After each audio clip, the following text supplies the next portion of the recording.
आप देख रहे हैं एसएनसी आवाज सैफी अब्बास के साथ। आप देख रहे हैं एसएनसी आवाज। युवा श्रमिक नेता लाल पुष्पराज सिंह को इंटक INTUC यानी RCSS यूथ का प्रदेश अध्यक्ष बनाया गया है। इस मौके पर लाल पुष्पराज सिंह से हमने वार्ता किया। उन्होंने कहा कि अब उनकी जिम्मेदारी बढ़ गई है और श्रमिक चाहे किसी भी इंडस्ट्री में काम कर रहे हो, उनका शोषण बर्दाश्त नहीं किया जाएगा। ऐसी इंडस्ट्री जहां पर यूनियन ही नहीं है वहां पर उनकी नजर है और खासतौर से प्रबंधन के द्वारा वहां पर यूनियन बनने भी नहीं दिया गया और वहां पर श्रमिकों का काफी शोषण किया जाता है। इस तरह के किसी भी शोषण को बर्दाश्त नहीं किया जाएगा और अगर श्रमिक हितों की अनदेखी की गई तो उग्र आंदोलन के लिए प्रबंधन को तैयार रहना होगा। कि जो पुरुष श्रमिक हैं उनके शोषण की बात तो की जाती है, लेकिन जो महिला श्रमिक हैं कहीं ना कहीं वो पिछड़ती हुई दिखाई देती हैं।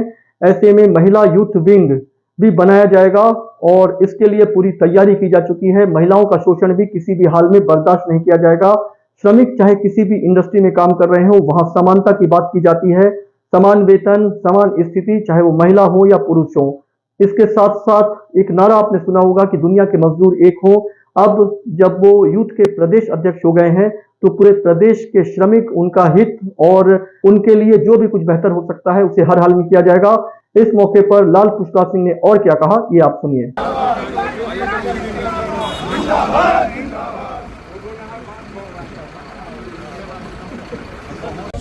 जिंदाबाद जिंदाबाद जिंदाबाद INTUC जिंदाबाद जिंदाबाद जिंदाबाद INTUC जिंदाबाद जिंदाबाद जिंदाबाद INTUC जिंदाबाद।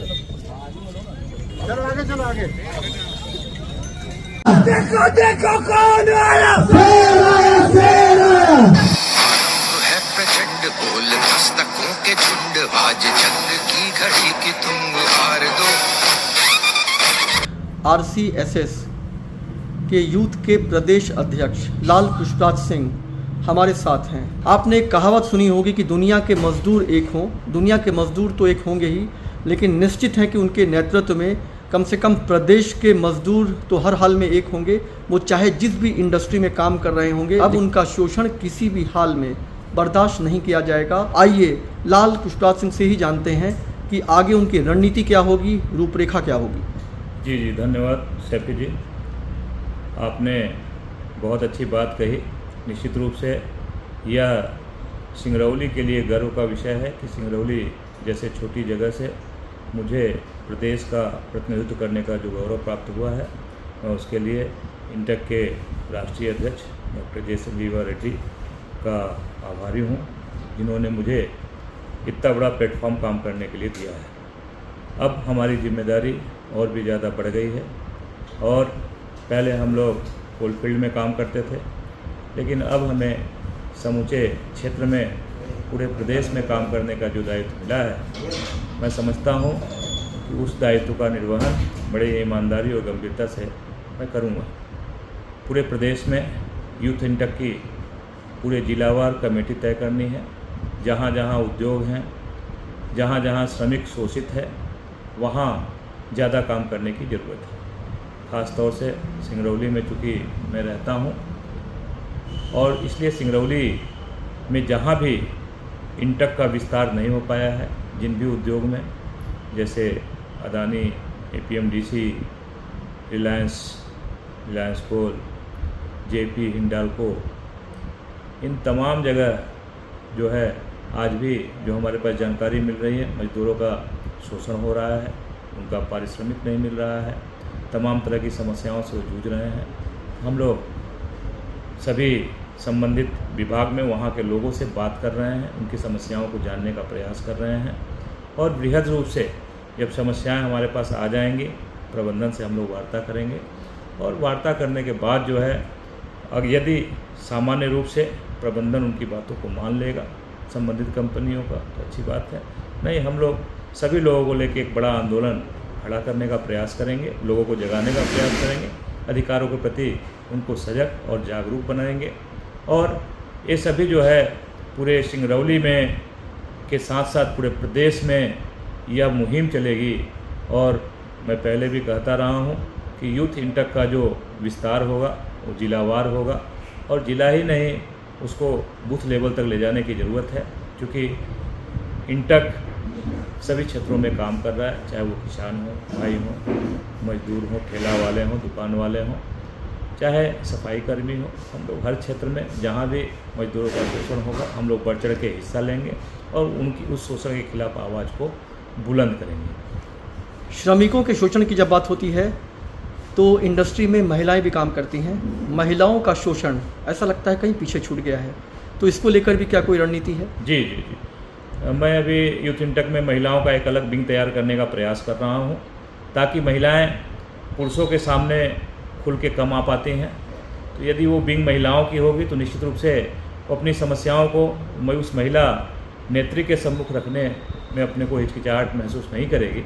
और इस विंग को मजबूत करने के साथ साथ उनके सभी तरह के सामाजिक सुरक्षा, उनके सारे समस्याओं के संबंध में हम लोग बड़ा सूक्ष्म रूप से जानने का प्रयास कर रहे हैं और सारा डेटा कलेक्ट करने के बाद हम लोग अपनी रणनीति अगली बनाएंगे और उसके तहत जो है समस्याओं के समाधान के हम लोग आगे बढ़ेंगे। प्रदेश के श्रमिकों की नज़र अब आप पर है, क्योंकि शोषण जिस तरह से हो रहा है कई बार उनकी आवाज़ उठाने वाला कोई नहीं होता है और श्रमिकों के हित कुचले जाते हैं।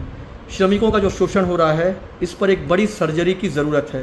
अभी आपको कौन सा यूनिट ऐसा लगता है जो आईसीयू में है जहां आप शुरुआत करने जा रहे हैं? देखिए, मैं ज़िले की बात करूं, बहुत बड़े बड़े औद्योगिक घराने काम कर रहे हैं। वहाँ पे ट्रेड यूनियन खड़ा होने से पहले ही कुचल दिया जाता है। प्रयास किया जाता है कि रजिस्ट्रार से मिलके उनका रजिस्ट्रेशन निरस्त कर दिया जाए। यदि कोई ट्रेड यूनियन के नेता आवाज़ उठाते हैं तो उनको खरीदने का भी प्रयास किया जाता है। ट्रेड यूनियन की रजिस्ट्रेशन समाप्त करने की बात होती है। ये सब जो है, जो निजी जो औद्योगिक संस्थान हैं, जो बड़े बड़े औद्योगिक घराने हैं, इन लोग अपना मोनोपोली चलाना चाहते हैं।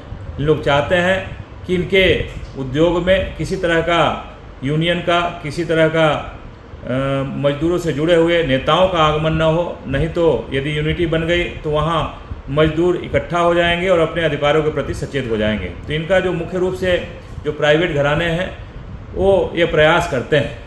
मेरा प्रयास है ऐसे तमाम जो निजी उद्योग हैं उसमें जो है मजदूरों के शोषण को हम लोग चिन्हित कर रहे हैं और मेरी प्राथमिकता है कि वहाँ हम लोग लड़ाई लड़ेंगे और उसको हम लोग अंतिम सीमा तक उसको ले जाएंगे, निराकरण की सीमा तक ले जाएंगे। यहाँ पर श्रमिकों में किस तरह की खुशी दिखाई दे रही है? आप उनके हितों के लिए, उनके अधिकार के लिए और उनके शोषण करने वालों पर चोट पहुँचाते रहे हैं। ऐसे में जब अब आप प्रदेश का प्रतिनिधित्व कर रहे हैं, यूथ के प्रदेश अध्यक्ष हो गए हैं, तो श्रमिकों में एक उल्लास तो दिखाई दे रहा है। इसे आप किस तरह से देख रहे हैं? देखिए, यह श्रमिकों की जीत है और हम लोग के लिए श्रमिकों की संख्या, श्रमिकों का जनमत और उनका विश्वास हासिल करना ही हम लोग का उद्देश्य है। यदि हम लोग अपने काम से उनका विश्वास हासिल कर लिए तो निश्चित रूप से मैं समझूंगा जिस पद के लिए मुझे चुना गया है मैं उस पर काम करने लायक सही मायने में बन पाऊंगा। बहुत सारे जगह पे श्रमिक नरकीय जीवन जी रहे थे और आपसे एक उम्मीद है, तो ये तो कहा जा सकता है कि अब जाग उठे हैं, हम कुछ करके दिखाना है, ए श्रमिक तेरे चरणों में स्वर्ग झुकाना है। बिल्कुल सही आपने जो कहा, निश्चित रूप से अब वही उसी तरफ हम लोग बढ़ रहे हैं और श्रमिकों को जगाना और उनकी जो मूलभूत समस्याएं हैं उससे निपटने के लिए, उसको दिलवाने के लिए हर संभव प्रयास जो भी करना पड़ेगा हम लोग करेंगे और उसके लिए कटिबद्ध हैं। यही मैं चाहता हूं कि आने वाले दिनों में जो भी ये समस्याएं श्रमिकों के हैं उसको दूर करने के लिए हम लोग अपना 100% योगदान दे सकें। जिन साथियों ने मुझे इतना प्यार दिया, इतना सम्मान दिया, इतना सहयोग दिया, मुझे तो ऐसा प्रतीत ही नहीं होता था कि मेरे चाहने वाले, पसंद करने वाले इतने लोग हैं। जब मैं आ रहा था दिल्ली से तो लोगों ने जितना उत्साहपूर्वक और बिना किसी सूचना के जिस तरह से मेरा स्वागत किया, मैं तहे दिल से उन सभी साथियों का आभारी हूँ, शुक्रगुजार हूँ और मैं ऐसी उम्मीद करता हूँ कि जिनके पास ऐसे साथी हों वो निश्चित रूप से किसी काम में पीछे नहीं रह सकते हैं मैं उन तमाम साथियों का दिल की गहराइयों से सादर अभिनंदन करता हूं, आभार व्यक्त करता हूं। आरंभ है प्रचंड बोल मस्तकों के झुंड, आज जंग की घड़ी की तुम हार दो।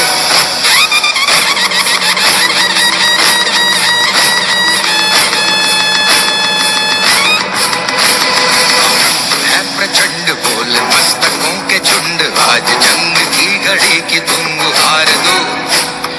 आन बान शान या की जान का हो दान, आज एक धनुष के बाण पे उतार दो। आनंद है प्रचंड बोल मस्तकों के झुंड, आज जंग की घड़ी की तुम गुहार दो। आन बान शान या की जान का हो दान, आज एक धनुष के बाण पे उतार दो। एसएनसी आवाज के साथ सैफी अब्बास।